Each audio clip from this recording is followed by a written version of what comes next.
Hello again, grade sevens. In today's lesson, we're going to talk about gas exchange in plants. So that's going to involve describing photosynthesis, describing respiration, and talking about how gas can be exchanged through the stomata and other different parts of a plant. Learning outcome is to one, describe the processes of photosynthesis and gas exchange in plants. To do this, we first need to talk about guard cells. Guard cells are a bunch of cells that surround the stomata. Now, just as a quick reminder in terms of what the stomata is, so the stomata is an opening in the leaf.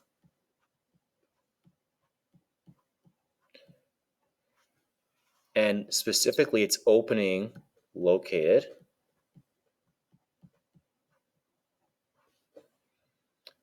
on the underside.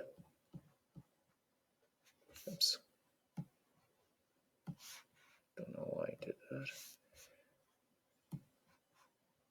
Okay, located on the underside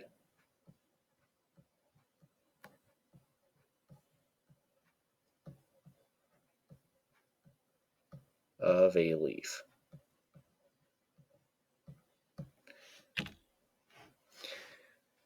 The point of the function of the guard cells is to control the size of the stomata opening, so whether it's open or whether it is closed. So we're going to look at two different scenarios. So scenario one is going to involve the guard cells absorbing water and then they swell. Okay, let's focus on a picture of this. So this is a picture of like the stomata. So again, the stomata would be, let's use a different color. Stomata is that opening. It's kind of like the mouth. Now you'll notice that in the region that's outside this mouth, there's a bunch of these little tiny green circles. These little green circles, those are what we call guard cells.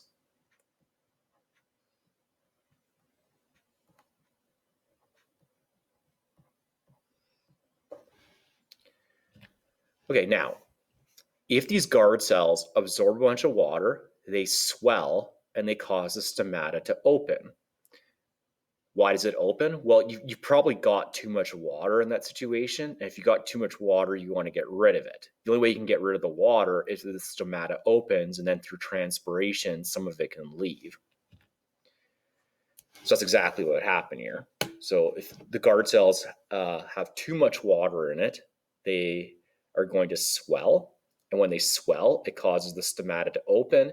And then if it's warm enough, then you'll have this phase change from liquid water into water vapor, and you lose water through the process of transpiration. Now, also what's happening during this point where you're having water exchange is this is a time for gas exchange to occur as well. So when the stomata is open, carbon dioxide is going to enter the plant. And oxygen is going to exit the plant. Now we'll talk about why it's important that CO2 enters and oxygen O2 exits in a moment once we discuss photosynthesis. Scenario number two, okay, so let's say that now this has happened where the guard cells had too much water, they lost a bunch of water through transpiration, and now they don't have enough. Well, once they lose water, they start to relax. And when they relax, the stomata is going to close. So now when I look at this picture, I don't really see this open mouth anymore. It seems to be like completely shut. Well, it's completely shut, then you're not going to lose as much water anymore. So guard cells lose water, they relax, they close. Just think about this in terms of your own eyes. You're nice and relaxed, you're tired, then your eyes would probably close. And then if the stomata closes, then there's no more water or gas exchange. I shouldn't say that. You probably still can lose some water, but it's going to prevent it as much as possible. So no more water loss through transpiration. CO2 is not going to enter. Oxygen is not going to exit.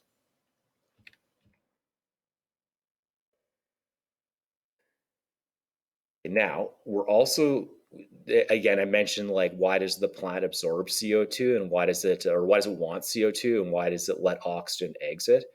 Well, we need to talk about what we need for the processes of photosynthesis and respiration to occur. It turns out plants both photosynthesize and they respirate. When I say respirate, it just means breathing. During the day, plants photosynthesize. The reason they can only photosynthesize during the day is because they need sunlight. So when plants undergo photosynthesis, they use sunlight, they need carbon dioxide, and they need water. Okay, so those are the three things we need for photosynthesis to occur: energy from the sun, carbon dioxide, which is why the plant takes in carbon dioxide at the stomata, and we need water, which we've discussed in the last lesson. That's getting the water from the root hairs and then it being pushed up to the leaf.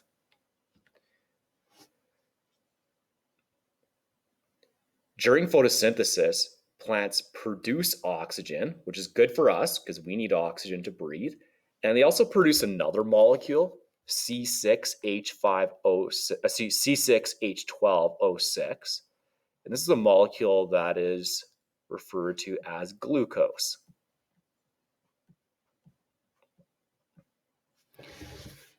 Glucose is just some kind of like sugar molecule. You can think of it like food. Okay, so during the day, plants photosynthesize.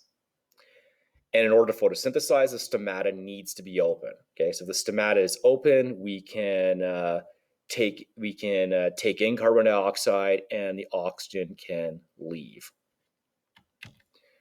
During the night, plants actually undergo cellular respiration. So they breathe. In the process of respiration, so this is what we need to breathe. Well, we need oxygen. So it's nice that plants produce that for us. This is just kind of just shows like why it's so important that like we're very dependent on plants. So plants, when either plants or animals respirate, they use oxygen and they also need to burn sugar. They need food to do this. Okay, so they need to use up the glucose.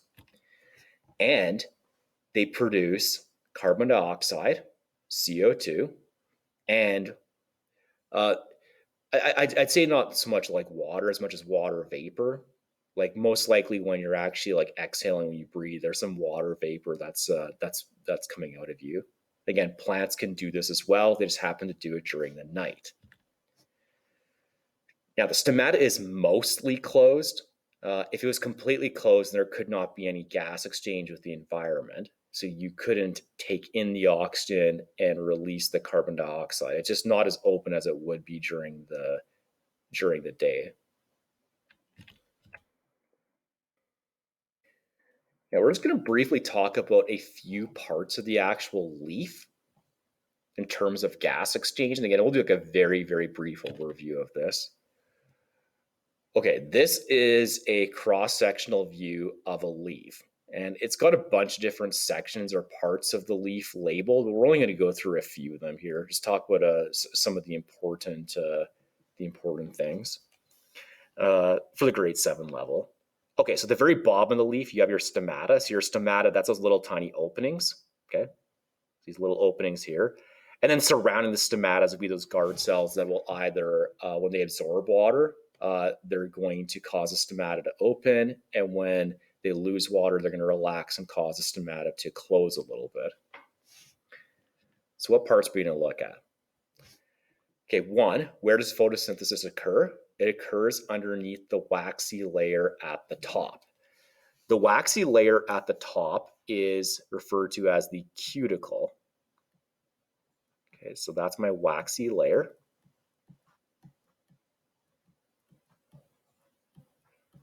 In terms of what is the function of this waxy layer, well, a couple of things. One, you'll notice it's transparent. It's transparent because you need sunlight to pass through it.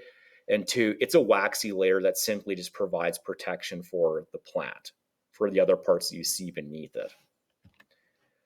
Two, gas exchange occurs through the stomata. And again, we already talked about that.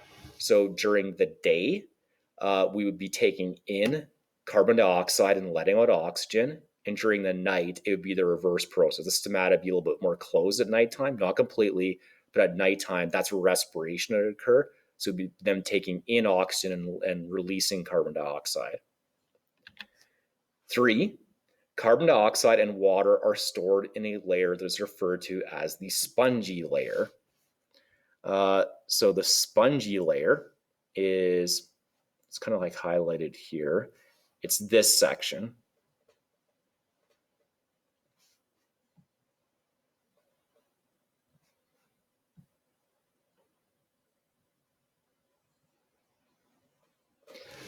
Just think of it like a sponge. If you take a sponge and you put it in a bucket of water, it's going to absorb a ton of water. So in a way, it's kind of like storing the water for when you actually want to release it from the sponge.